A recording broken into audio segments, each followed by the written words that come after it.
morning. I am out in the barn. It is 27 degrees out here, February 1st. We're gonna talk pre-calving signs. 2 of my cows are due in 2 weeks. 5 of my cows are due in 3 weeks. So this is gonna be signs, early signs, like not close to labor signs, but things you can look for to know that it maybe is just around the corner.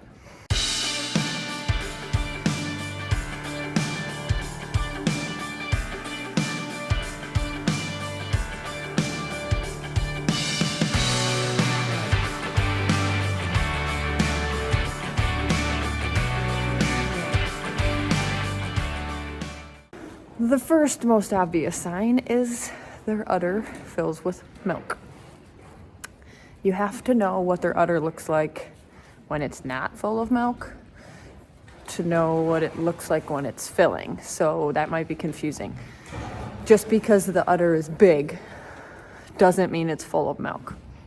Every cow's udder looks different. So just because it's big doesn't mean it's full. Right now I'm kind of cataloging what these udders look like not full so that I'm able to tell when there's a difference. 419 is going to be our demonstration donkey today. She's looking to be maybe the first one to calve. She's not the first one due, but she's showing us the signs, like I said. So the bag's gonna fill with milk and colostrum. We'll get to that later. As we get closer, things we will look for: mucus, call it a strand, I don't know, a dangler, whatever, call it whatever you want. I call it goo sometimes, but where the baby comes from will sometimes have a strand of mucus. That's a good sign. Something's coming out. But that can be 48 hours before she actually freshens, before she actually has a baby. So that's a warning sign. What else? The rear end area under the tail head, if you will start to look a little different, a little bit looser, more relaxed, if you will. That's a good sign. Something's happening. They will sometimes walk around with their tail head up a little bit. A sign of discomfort, perhaps. A sign of something coming, perhaps.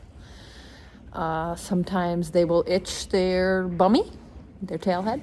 They'll just back up to something and itch. Personally, I think they're relieving pressure. If you've had a baby, you don't know what I'm saying. Hi, sweet pea.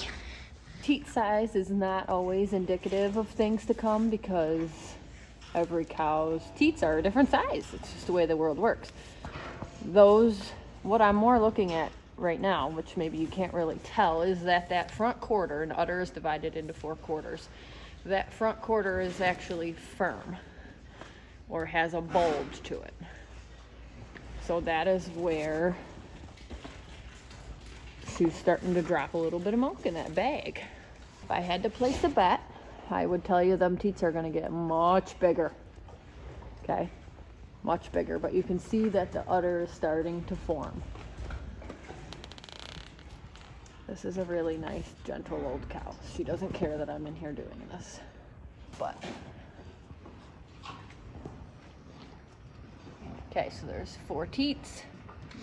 Them are going to get bigger, no doubt in my mind. As the bag gets bigger, the teats are going to get bigger. But what I can say to this cow's credit, the floor, the udder, is balanced. It's level. The teats are level. The quadrants are fairly equally divided. So this is a pretty nice bag. This is, I believe, a 7-year-old cow. So credit to her. The teats might be getting a little big, but it's holding together nice. And that's enough udder talk, I guess. That udder is actually looking a little bit like there's stuff in it as well.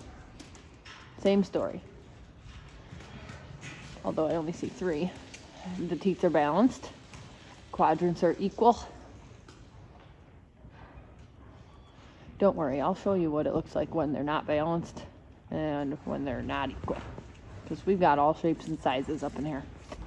I'm gonna walk around to the back of the pens here and see if I can get a shot of any of these cows from the backside, but odds are they're gonna turn around and look at me when I come back here, but we'll see. All right, what's happening back here? That cow, she's a little watchy. You wanna know what a sign of a cow not liking you is? Dropping her head, snorting, blowing air, paw on the ground. Obviously charging is a sign, not that she charged us, and she actually is not upset with me. She's upset with Buggy. Go. This is one of the friendly heifers. Hey, sweetheart. What are you doing? 4 of the 7 cattle in this pen are friendly. 2 of them are extremely not friendly. One of them's kind of in between. And Buggy, what is him eating? A frozen turd. The bag showing no action. It's high, it's tight, it's tucked between her legs.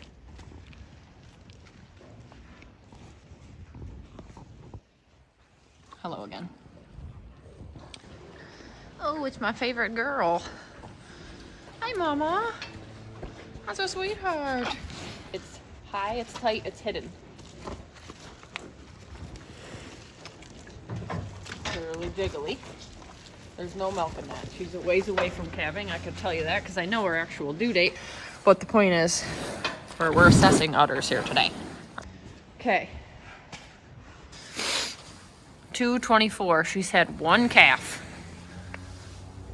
If she don't kick us, that'll be a miracle. Like practically touching her teats at this point. High, tight, clearly no milk in there. Well, there's a nice girl, isn't she? Yeah, that's a nice mama. Let's see if I can get from behind. She's got her tail tucked, making her nervous. You don't have an udder because you're the wrong gender. Yo, why are you in here? Somebody tell Farmer Joe we need better lighting in here.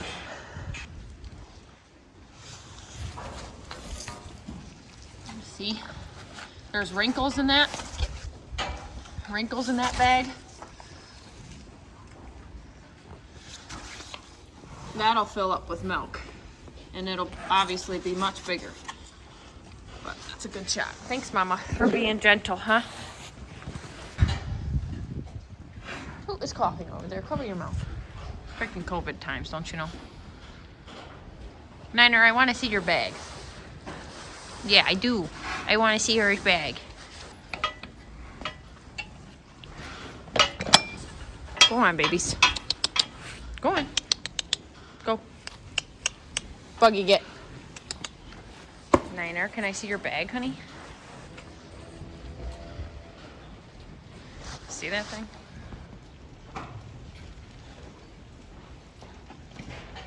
See that bag?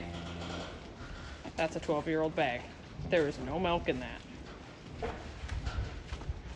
So what I'm getting at, to double back, size does not equal milk, people. I'll repeat, size does not equal milk. That is an empty bag. She just happens to be, gosh, I don't know, 14. Hi, sweetheart. This cow, she's got an embryo in her. We can dissect what that means. Okay, this cow right here, 270. One of my MVPs, by the way. You'll hear why in a second. She has an embryo pregnancy in her, which means that the egg that created the baby was not her egg. So the egg was fertilized by a sire, hand-picked. Then the embryo, fertilized egg, was implanted in her, and now she's gonna birth it and raise it for us. This is her 2nd year in a row doing that. Last year, she birthed an embryo calf for us as well. So she gets cookies because she's doing something very important for me. This cow, here's my favorite cow. You wanna know why? Because she always has heifers. Not always, mostly has heifers. They're all beautiful. She's sweet and cute and friendly, and I like her. And now they all think I have bread. Look at them. They're like desperate hounds. I don't have bread yet. I'm gonna go get some. I'm trying to find some more udder demonstrations, but nobody's gonna just willingly turn around and show me their udder, so that's just not how cows work. How's it going? Huh? Ooh, hi. I don't want to kiss you. Half the battle of getting cows friendly is just, oh, that is my phone. Freaking gobs of slobber. Half the battle of getting cows friendly is literally just sitting out here and letting their curiosity get the best of them. And bread. It doesn't hurt to bring treats. All right, that's enough of that. All right, everybody. Turn around so I can see your udder. No takers. It's cold on that end of the barn. All right, I'm gonna go get the bread, and then we can watch all the cows' manners go out the window as they push and shove and fight over 6 measly rolls of bread that I have for them.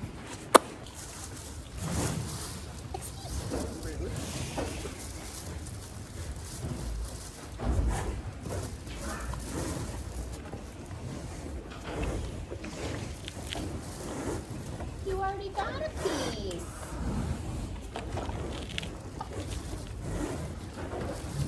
I have one. That's what I said. You already had 2 pieces. That's my favorite cow. You can have multiple pieces of bread. Uh-oh, her dropped it. Oh my god. You already had some.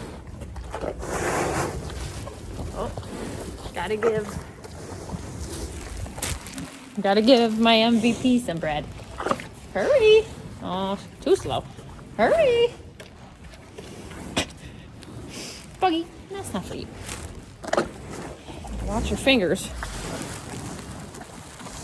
Oh, her need a piece too.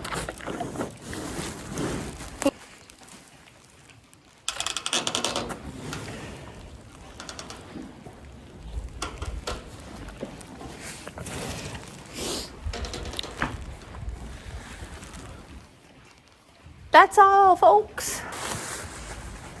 Somebody wants to sponsor the cows, just send me a couple loaves of bread. They're not picky.